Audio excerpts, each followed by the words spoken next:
அதாவது 23ஆம் தேதி பிப்ரவரி ம், மாதம் அளவிலே ம், வந்து நடேசன் அவர்கள் தொடர்பு கொண்டு கேட்டார், சொல்லுகின்றார், இப்படியான ஒரு சிக்கலை கொண்டு வருகிறார்கள். லேயிங் டவுன் ஆர்ம்ஸ் என்ற ஒரு அறிவித்தலை செய்யுமாறு நெருக்கடி தருகின்றார்கள். ஆயுதங்களை கீழே வைத்தல். ஆயுதங்களை கீழே வைத்தல் என்றால், அப்போ இந்த கேபியினுடைய நண்பர், ம், நோர்வேயில் இருந்த அந்த நண்பர் ம், எங்களுடைய எடிட்டோரியல் ரூமுக்குள்ளே இருக்கின்றார், எங்களோட ஏதோ ம், சந்திப்புக்காக வந்த இடத்திலே. ம், அந்த நேரம் தான் இந்த தொடர்பும் வருகின்றது. ம், அப்போ முதல்ல புலித்தேவன் தான் தொடர்புக்கு வந்தார். அப்போ அவர் சொன்னார், லேயிங் டவுன் த ஆர்ம்ஸ் என்பது வந்து அப்படி சொல்வது சரி.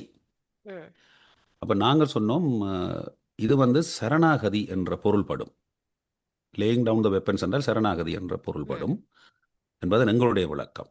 அப்போ அந்த புலித்தேவன் அவர்கள் கதைத்து கொண்டிருக்கின்ற பொழுதே பின்னுக்கு எங்களுக்கு செற்றூடாக வேற ஒரு கம்யூனிகேஷன் அங்கே கேட்கின்றது.